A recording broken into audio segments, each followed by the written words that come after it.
사람은 누구나 아름다운 것을 보면 감탄을 하고 또 기뻐합니다. 야, 참 아름답구나. 오, beautiful. 이런 걸 하면서, 이런 표현을 하면서 기분 나빠하거나 짜증을 내는 사람은 없습니다.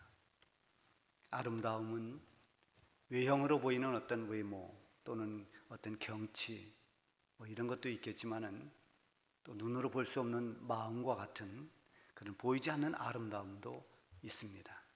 어떤 아름다움이 되었든 아름다운 모습을 본다는 것은 기분 좋은 일입니다. 어느 책에 보니까 이런 아름다움을 보지 못하게 하는 세 가지 요소를 말했어요. 그 첫 번째는 강한 비판의식입니다. 무엇을 보든지 일단 비판하려고 하다 보니까 작은 흠을 찾아내서 어떻게 해서라도 비판을 합니다. 그러다 보니까 그 흠보다 훨씬 더 큰 아름다움을 놓쳐버리고 마는 겁니다. 멋진 장미를 보면서 꽃을 보아야 되는데 가시를 보면서 비판을 합니다. 마치 그런 것과 같은 거죠. 그래서 늘 이렇게 비판을 좋아하는 사람은 아름다움을 보기가 어렵다, 그런 거죠. 두 번째는 시기와 질투심입니다. 이것은 어떤 아름다운 마음, 아름다운 행동들을 보면서도 그것을 아름다운 자체로 보지 아니하고 시기로 봅니다. 질투합니다. 그래서 진정한 아름다움을 보지 못하는 것입니다. 이런 사람들은 그 눈에서 시기의 비늘이 떨어져야만 비로소 아름다움을 볼 수 있게 되는 거죠. 그 다음에 세 번째가 조급함입니다. 우리 현대인들은 대부분 마음이 굉장히 분주합니다. 바쁨에 쫓깁니다. 그러다 보니까 아름다움을 볼 수 있는 여유가 없는 거죠. 요즘에 봄꽃이 한창 피어났습니다. 눈에 보이는 꽃들뿐만 아니라 사실은 길가에 보면 작은 눈에 잘 띄지 않는 작은 꽃들이 막 피어납니다. 이 마음이 분주하면 이런 것들이 전혀 보이질 않습니다. 그 유명한 시가 있죠. 내려갈 때 보았네, 올라갈 때 보지 못한 그 꽃. 이 그 꽃이라는 시도 이렇게 바쁨에 쫓겨서 아름다움을 보지 못하는 그것을 아마 표현한 시라고 생각이 듭니다. 오늘 본문 2절에 보면은 그는 주 앞에서 자라나기를 연한 순 같고 마른 땅에서 나온 뿌리 같아서 그 고운 모양도 없고 풍채도 없은즉 우리 보기에 흠모할 만한 아름다운 것이 없도다. 예수님이 오시기 수백 년 전에 이사야라고 하는 이 하나님의 선지자를 통해서 장차 오실 메시아, 그 메시아에 대한 예언이 나오는데 그 예언이 마치 현장에서 본 것처럼 그렇게 아주 생생하게 실감 있게 표현이 됐습니다. 장차 오실 메시아, 곧 예수님의 모습은 마치 연한 순과도 같았습니다. 아무리 단단한 나무도 거목도, 큰 거목도 처음 나올 때는 다 연한 순으로 시작합니다. 연한 순은 가장 약할 때의 모습입니다. 강하거나 단단하지 못한 것이 순입니다. 저희 할아버지, 아버지는 이제 옷순을 그렇게 자주 드셨어요. 그 옷나무에 순이 처음 올라오면 그걸 따다가 된장인지 고추장인지 이렇게 찍어서 드셨는데 우리는 아직 어려서 그걸 먹지 못하겠습니다. 오돌릴까 봐 그랬던 것 같아요. 근데 그게 그렇게 맛있어 보였습니다. 근데 저는 옷순은 안 먹었지만은 봄에 나오는 그 찔레 순, 그건 까서 먹으면 굉장히 연하고 부드럽습니다. 그러니까 연하고 부드럽다, 약하다는 거죠. 그러나 이런 연한 순이 좀 시간이 지나고 점점 이제 자라면 딱딱해지고 강하게 됩니다. 연한 순일 때 가장 약한 것입니다. 우리 주님의 모습이 바로 이렇게 연한 순과 같이 그렇게 약해 보였다는 것입니다. 로마의 병사들에게 채찍에 맞고 십자가를 지고 갈보리 언덕을 비틀비틀 올라가시는 그 주님의 모습, 주먹 한번 휘두르지 않으시고 그대로 고초를 당하시는 그 주님의 모습이 너무나 연약해 보였습니다. 그런가 하면 우리 주님은 사람들이 보기 원하는 외적인 아름다움이 없었다고 그랬습니다. 고운 모양도 없고 사람은 다 곱게 보이고 싶어 합니다. 그래서 인위적으로 곱게 꾸미려고 합니다. 나이가 들어가면서 젊었을 때 그 고운 모습이 점점 사라집니다. 저도 가끔 젊었을 때 사진을 보면 이게 내 머리숱이 이렇게 풍성했구나. 또 얼굴도 주름 하나 없이 팽팽하고 참 이런 때가 있었구나. 근데 그때는 모르고 지나갑니다. 나이가 들고 보면 그 젊은 모습이 그 자체가 참 좋아 보입니다. 젊은 그 자체가 굉장히 고와 보입니다. 점점 나이가 들면서 쭈그러지는 자기의 모습을 보면서 속이 상합니다. 그래서 그걸 만회해 보려고 하지만 한계가 있습니다. 누구나 다 이렇게 고운 것을 좋아합니다. 그런가 하면 주님은 풍채도 없으시고 그랬습니다. 풍채가 없다. 대부분 이렇게 풍채가 좋은 사람들이 든든해 보입니다. 특히 남자들은 이 덩치가 좀 있으면 든든해 보이죠. 제가 아는 분 중에 덩치가 굉장히 큰 분이 있습니다. 이분이 한 번은 도로에서 차로 인해서 시비가 됐는데 앞차에서 탁 내리더니 씩씩거리면서 오더라는 겁니다. 그래서 차에서 내려서 턱 서니까 쳐다보더니 우물쭈물하다가 그냥 슬그머니 가버리더라는 거예요. 만약에 저였다면 어떻게 했을까요? 욕을 하면서 덤벼들었을 겁니다. 풍채가 좋으면 여러 가지 이점이 있습니다. 근데 우리 주님은 고운 모양도 없고 풍채도 없다 그랬습니다. 그래 어떤 보기에 흠모할 만한 아름다운 것이 없다고 그랬습니다. 주님의 아름다움은 결코 외적인 모습에 있지 않았습니다. 이렇게 약하고 힘없어 보이는 예수님은 말할 수 없는 그런 큰 고초를 당하시고 사람들에게 버림을 받았습니다.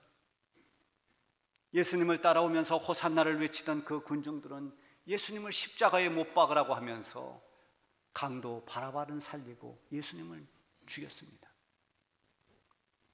예수님의 제자 중 가룟 유다는 은 30에 예수님을 팔아버렸고, 예수님이 가야바 법정에 끌려가실 때 제자들은 다 각자 뿔뿔이 도망쳐 버렸습니다. 자기들의 목적을 이루기 위해서 예수님을 따르던 그 무리들이 고난당하는 예수님을 보면서 실망하고 돌아섰습니다. 주님이 얼마나 귀한 분인 줄을 모르고 그분을 멸시했습니다. 3절에 보면 그는 멸시를 받아 사람들에게 버림받았으며 간고를 많이 겪었으며 질고를 아는 자라. 마치 사람들이 그에게서 얼굴을 가리는 것 같이 멸시를 당하였고 우리도 그를 귀히 여기지 아니하였도다. 그뿐만이 아닙니다. 우리 예수님께서 당하는 그 고통과 수모를 보면서 예수님이 지금 하나님께 징벌을 받는 거라고 그렇게 오해를 하기도 했습니다. 4절에 보면 그는 실로 우리의 질고를 지고 우리의 슬픔을 당하였거늘 우리는 생각하기를 그는 징벌을 받아 하나님께 맞으며 고난을 당한다 하였노라. 십자가 죽음을 통해서 보여준 예수님의 그 희생과 사랑을 하나님의 징벌로 보았습니다. 그렇게 정죄했습니다. 죄인들을 살리기 위한 우리 주님의 그 고귀한 희생, 그 아름다움을 알아보지 못하고 오히려 주님을 비난하고 정죄했습니다. 1925년도에 몽골에서 화석 하나가 발견됐는데 그 공룡 화석이었어요. 그런데 이 공룡 화석이 입에 알을 물고 있는 채 굳어버렸습니다. 그걸 보고 사람들이 이 공룡 알을 훔쳐먹는 공룡이다 그래서 그 공룡 이름을 알도둑 공룡 이렇게 이름을 붙였습니다. 근데 1997년에 같은 모습의 공룡들이 화석이 나왔습니다. 그래서 계속 학자들이 연구해 본 결과 그 입에 물고 있는 알이 남의 알을 훔쳐먹는 게 아니라 자기 새끼라는 겁니다. 새끼의 알이었다라고 그렇게 결론을 내렸습니다. 그 천재지변이 일어났을 때 다른 공룡들은 다 도망갔어도 이 공룡은 그 위기 속에서도 자기 알을 입에 물고 지키려고 했던 공룡입니다. 이 공룡은 알도둑이 아니라 알을 지키려던 공룡이었어요. 그런데 이미 이름이 다 정해져 버려서 바꾸기가 어려워서 지금도 알도둑 공룡이라고 그렇게 오해받는 이름을 쓰고 있다고 합니다. 예수님을 멸시하고 귀히 여기지 않고 하나님께 벌 받았다고 이렇게 오해하고 비난하는 것은 예수님을 몰랐기 때문입니다. 예수님이 왜 고난을 받으시고 왜 죽으셔야 했는지를 몰랐기 때문입니다. 예수님이 무시당할 만큼 약해서가 아닙니다. 예수님이 사람들에게 멸시당할 만큼 그렇게 천한 분이 아닙니다. 하나님께 징벌을 받아야 할 그런 죄인도 아닙니다. 예수님이 묵묵히 고난을 받으시고 십자가에서 버림받고 죽으신 것은 오직 우리 때문이었던 것입니다. 그래서 5절에 보면 그가 찔림은 우리의 허물 때문이요, 그가 상함은 우리의 죄악 때문이라.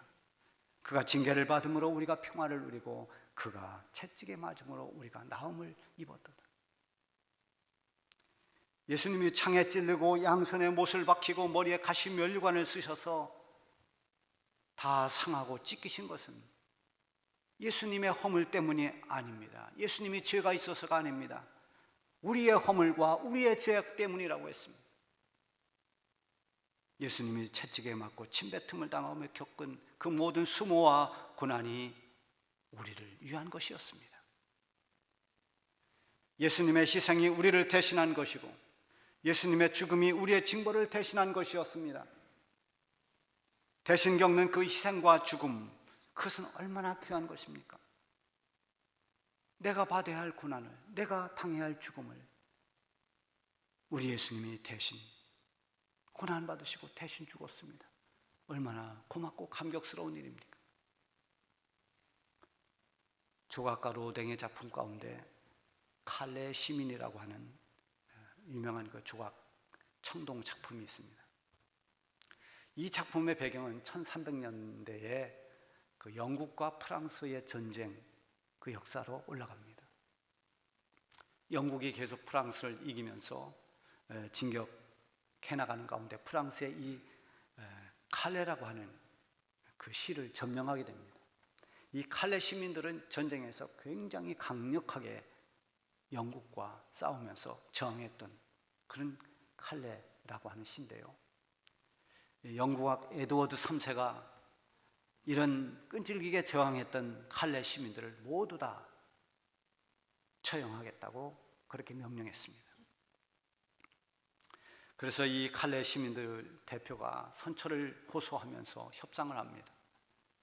이 협상 끝에 에드워드 왕이 하나의 조건을 걸었습니다. 그럼 이 칼레 시민을 대신해서 죽어야 할 6명만 처형을 하겠다. 시민 모두가 학살되는 것은 면했지만 이젠 과연 이 시민들을 대신해서 누가 죽어야 할 것인가? 대신 죽을 6명을 구해야 했습니다. 그런데 고위 관료와 최고의 부자들 가운데서 내가 시민을 대신해 죽겠다고 하는 사람들이 나왔습니다. 그러면서 6명이 금방 결정됐습니다. 이들은 목에 밥줄을 맸습니다.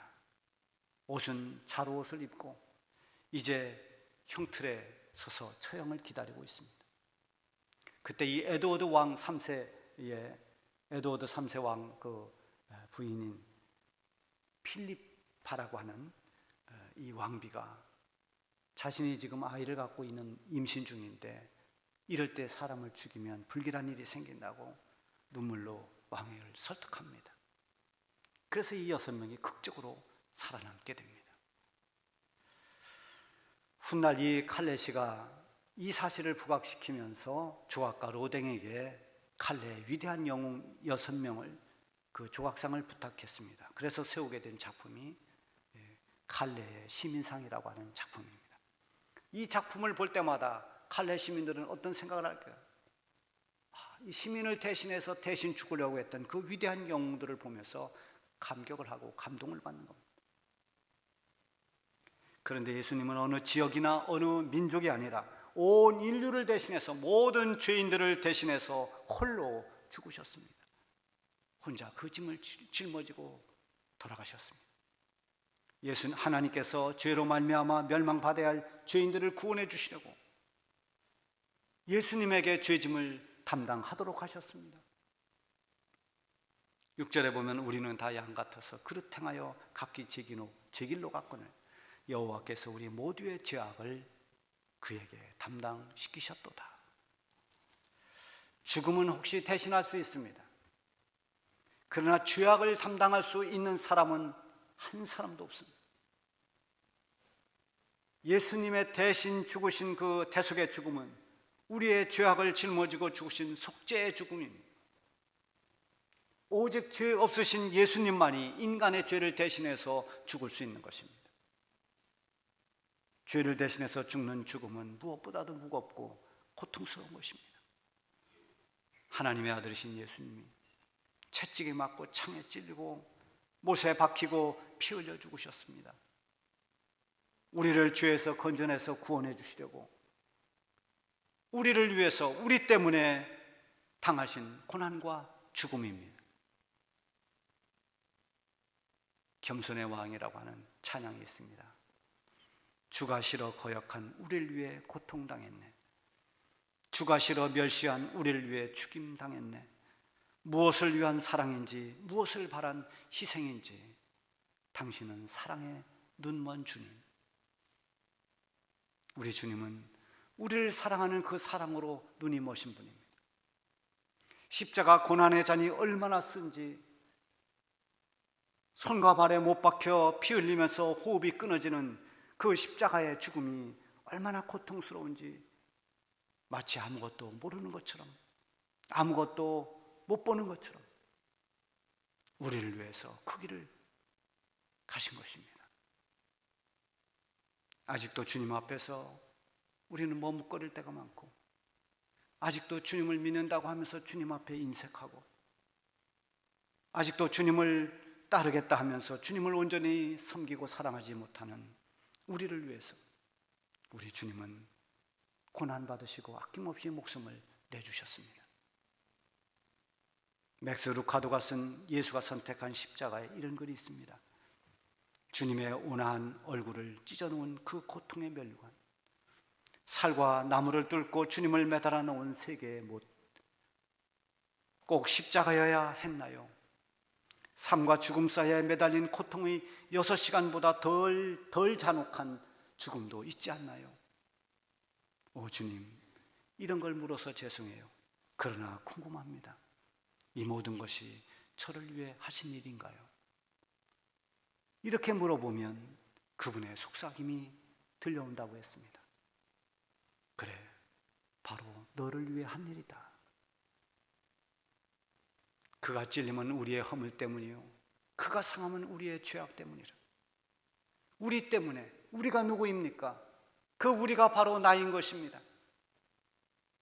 오늘 우리가 예수 믿고 구원받은 나를 말하는 것입니다. 나 때문에, 나의 허물과 나의 죄악 때문에 예수님이 고난받았습니다. 나를 구원하시려고 나를 위해 예수님이 대신 죽으셨습니다. 우리 평생 동안 이 은혜를 잊지 않고 가슴에 새기며 살아가시길 바랍니다.